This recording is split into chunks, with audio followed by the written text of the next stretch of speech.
In the top stories, Prime Minister Drew celebrates International Women's Day. ZBC acknowledges women's contributions to ZIZ and celebrates International Women's Day.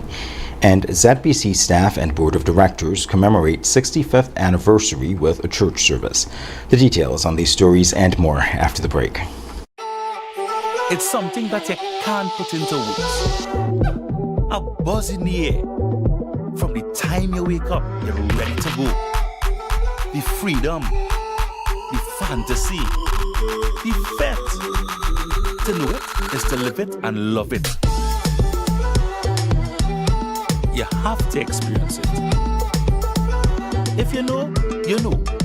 Angostura White Oak Rum. New look, same vibes inside.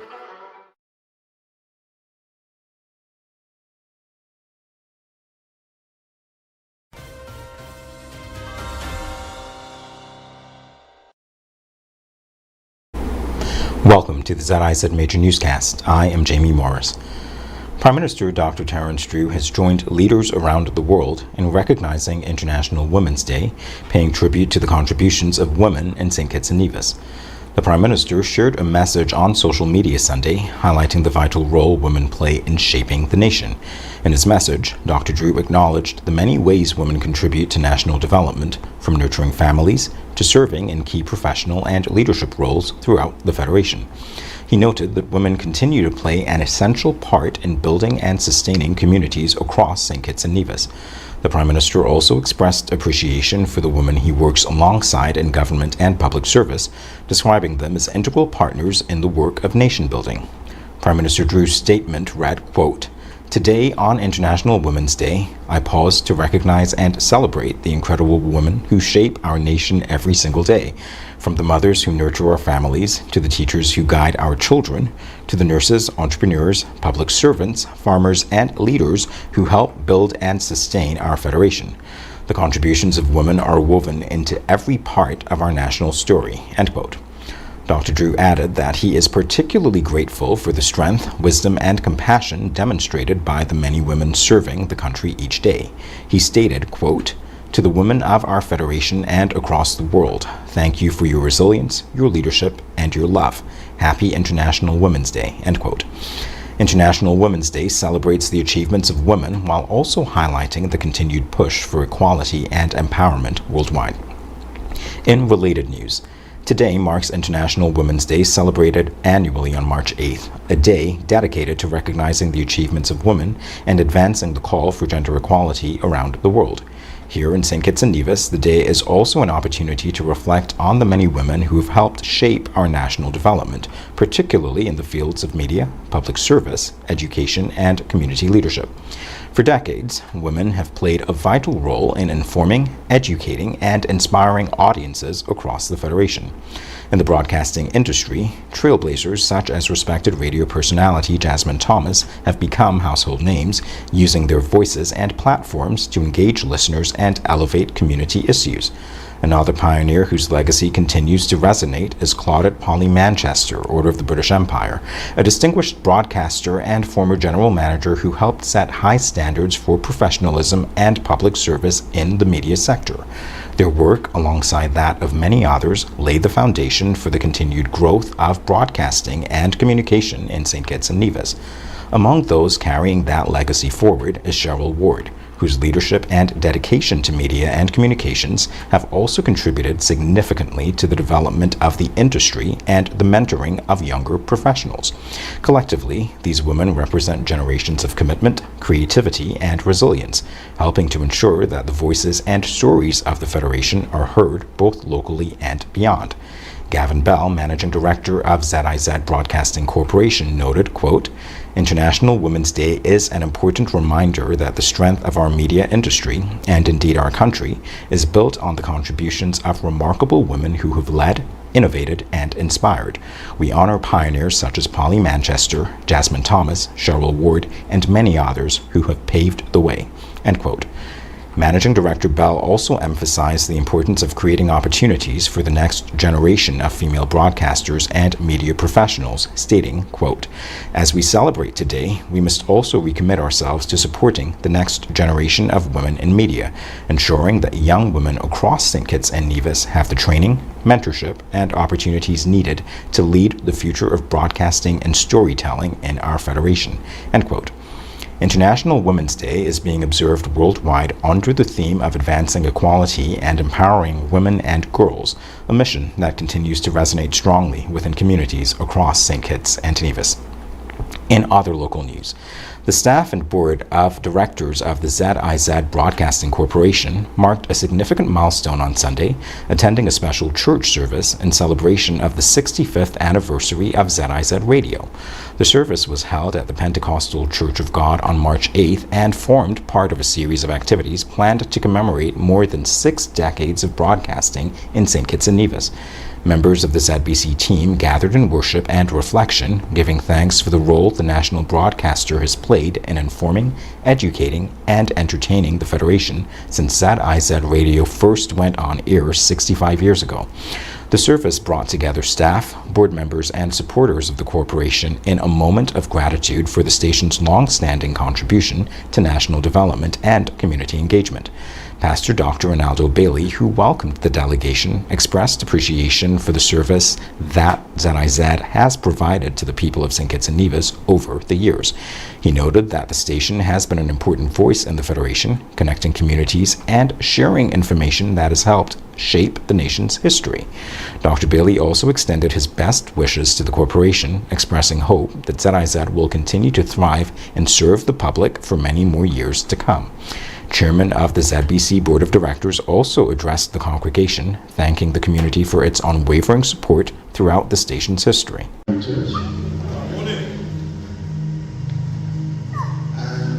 happy International Women's Day. Let me start there. Congratulations to all the women in the church today. My name is John Langer, Chairman of the Board of Directors for the ZIZ Broadcasting Corporation. First, allow me to thank you for allowing us to be here with you in your lovely church with you. I think I speak for all my colleagues and staff and executive members that say that we've been enjoying the service. A lot of songs, the voices, and we look forward for the spiritual part to come. For 65 years, ZIZ has been a voice, and in many ways a habit, as the pastor just said, for the Federation, through radio, television, and now through digital platforms. ZIZ has been present in homes and in communities across St. Kitts and Nevis, and I dare say regionally and internationally. It has informed people, celebrated our culture, told our stories, and really connected us as a nation. Personally, I have had the unique opportunity to not only work for, but also work with ZIZ over the years, and those experiences, but through those experiences, I have definitely seen all the wins that the pastor have spoken about. But of course, we owe all those wins to the staff of ZIZ, past and present, and of course the people of St. Kitts and Nevis. So as we celebrate his 65th year, we do so with gratitude for those who built the foundation before us, and with determination to ensure that ZIZ continues to serve the people of this great country. So before I depart the stage or the podium, I ask you, church, for your continued prayers and blessings on ZIZ as we look forward for another 65 years. The ZIZ Broadcasting Corporation says the anniversary celebrations will continue throughout the month of March with a number of activities highlighting the legacy and future of the national broadcaster. Coming up in regional news, we'll tell you how Caribbean countries are reacting to the growing U.S.-Iran conflict. The details after this. At At The Cable, we believe in giving back because when our community thrives, we all do. That's why, as a company, we make it our mission to touch the lives of everyone in St. Kitts. We spearheaded the renovation of JNF Hospital lobby to ensure better care for all. The Cable sponsors free Wi-Fi in every community center across St. Kitts, so no one is left behind in an increasingly connected world. We stand with communities through every moment, big or small, in culture, education, youth development, and more. Y a ti también, comunidad latina. Cuenta con nosotros. Estamos con ustedes. And when it comes to customer service, we set the standard. We're just a call, click, or visit away because you matter to us. Join the company that truly cares. The Cable, more than service. We're family. Somos familia. And we're proud to always give more where it matters. Every dream begins with a vision, a blank piece of land, a simple sketch on paper, or a conversation around the dinner table. At Horsford's Building and Nevis Centers, we believe that every home starts with hope and ends with something real. From the first brick to the final nail, we are there. We don't just supply materials, we partner in progress, step by step, wall by wall, room by room. We help build lives, futures, and legacies. This is more than construction. It's transformation. It's elevation. It's trust. Dream with us, grow with us, build with us, because your dream deserves more than just materials. It deserves a partner that builds with heart. Horsford's Building and Nevis Centers. Dream with us, grow with us, build with us.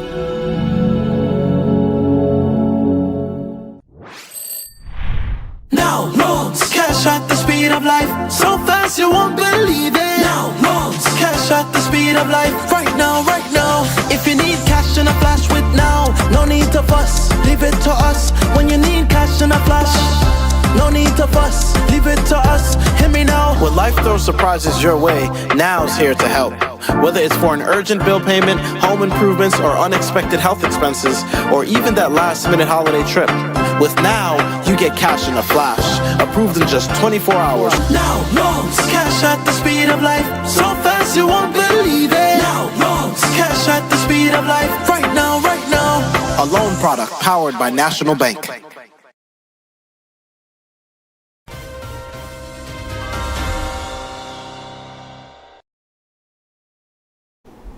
Welcome back.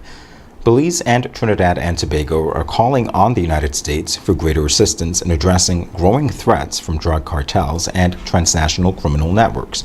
The appeal was made during the first ever America's Counter Cartel Conference held at U.S. Southern Command in Miami, Florida. Security leaders from across the hemisphere gathered for the conference, hosted by U.S. Secretary of War Pete Hegseth, ahead of President Donald Trump's upcoming Shield of the Americas summit. The meeting focused on strengthening regional cooperation to combat drug trafficking, weapon smuggling, and human trafficking.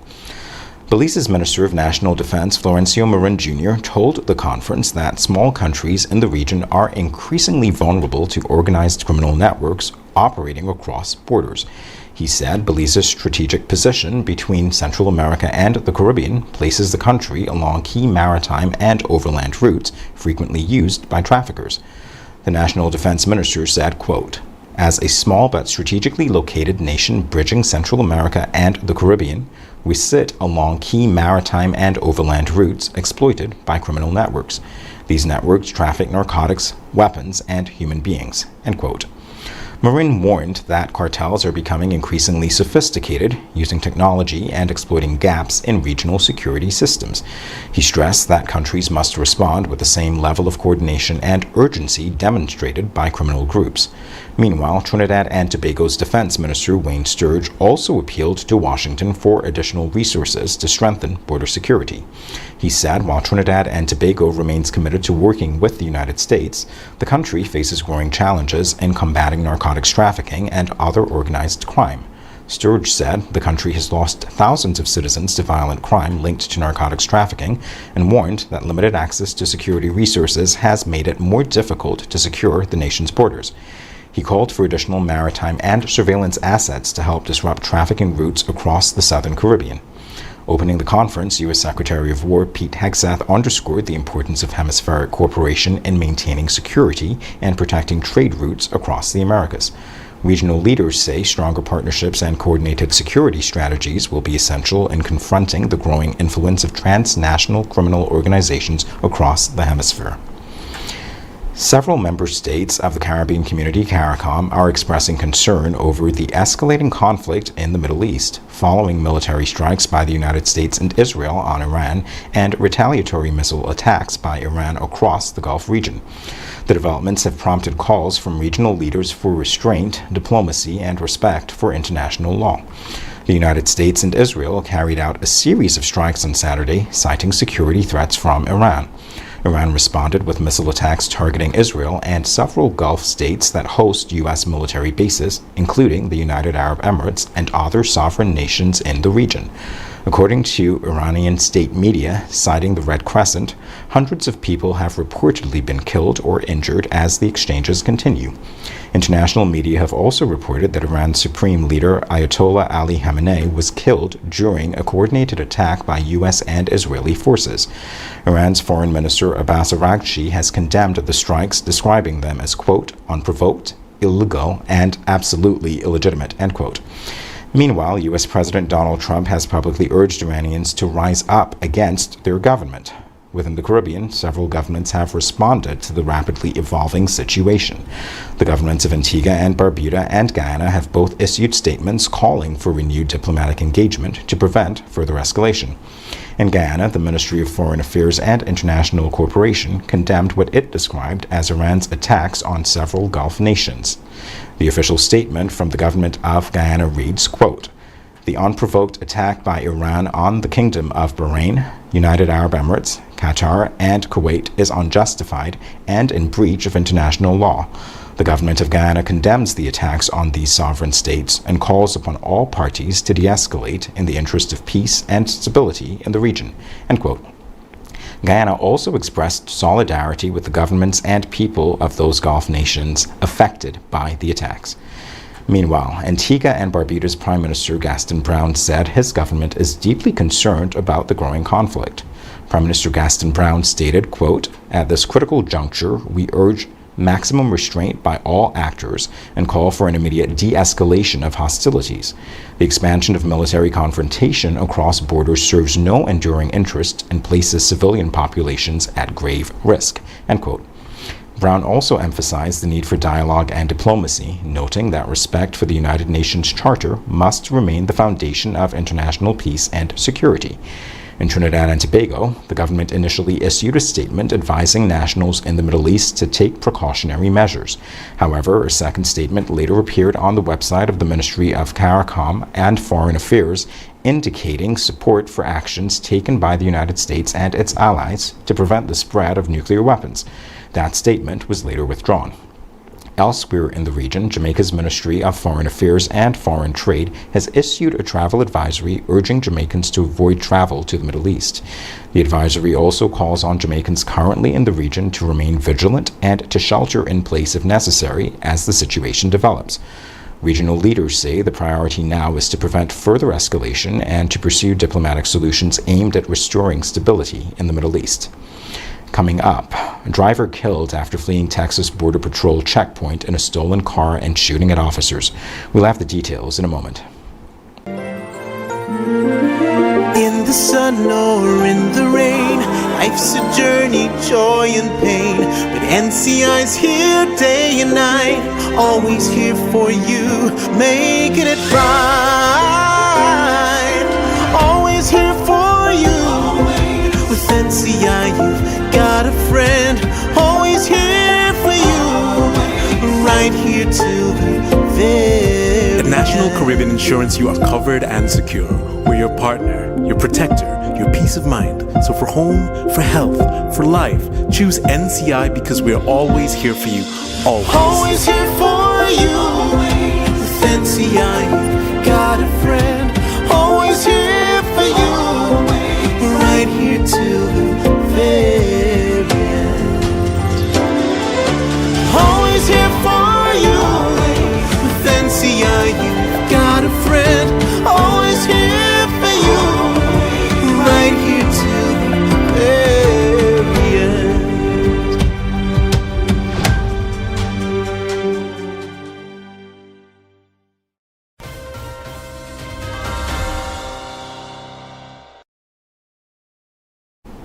In international news, a high-speed police chase and shootout in Texas has left one man dead after authorities say he fled a U.S. Border Patrol checkpoint in a stolen vehicle and opened fire on officers.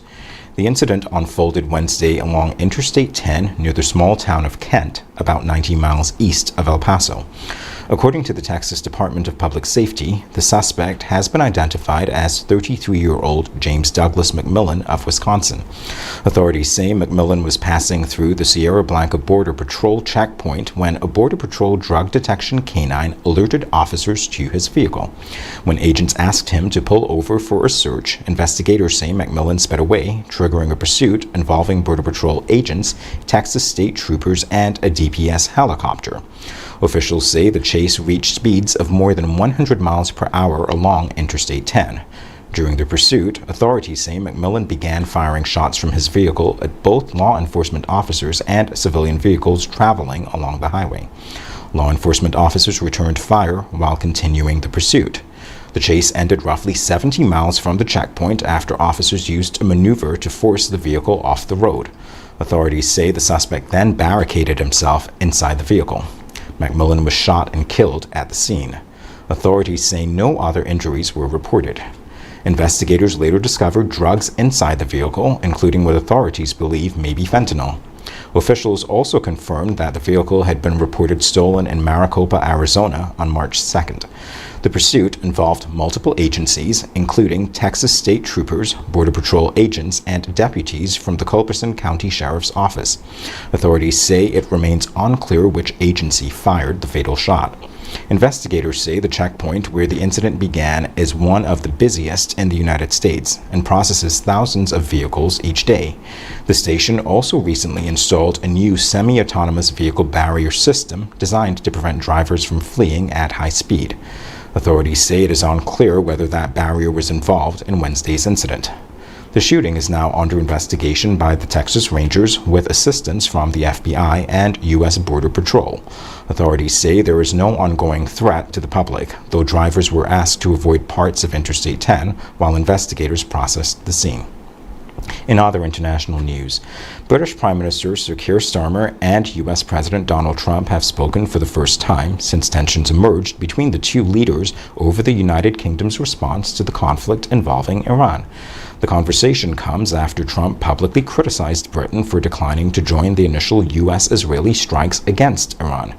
Downing Street confirmed that the two leaders held a phone call on Sunday discussing the latest developments in the Middle East and ongoing military cooperation between the United Kingdom and the United States.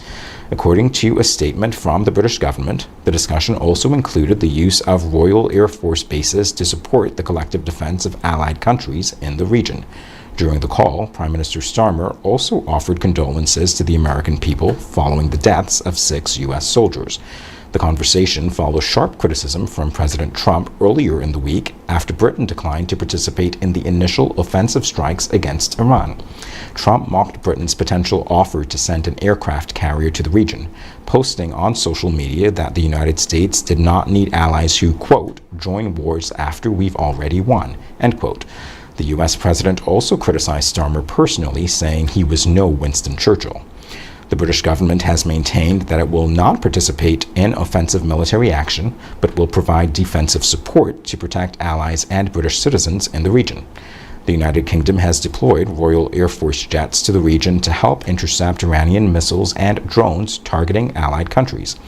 The British aircraft carrier HMS Prince of Wales has also been placed on heightened readiness, although officials have not confirmed whether it will be deployed to the Middle East.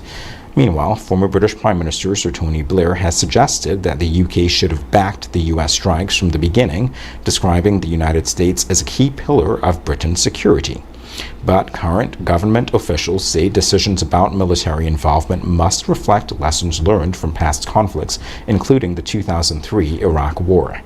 At the same time, Iran's ambassador to the United Kingdom has warned Britain to be cautious about becoming further involved in the conflict, saying that any facilities used against Iran could be considered legitimate targets. Despite the tensions, officials in London say the conversation between Starmer and Trump reaffirmed the long-standing security partnership between the United Kingdom and the United States, and both leaders have agreed to remain in contact as the situation continues to evolve. When we come back, we'll have another look at the stories that made the headlines.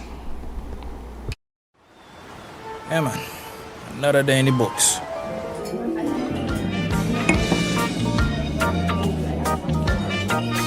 Well, hello there.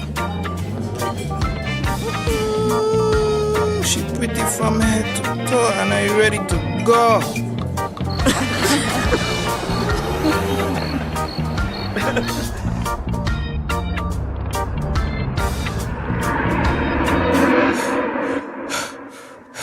Wait there. Whew. Can't afford to slip up. Not even in my dreams.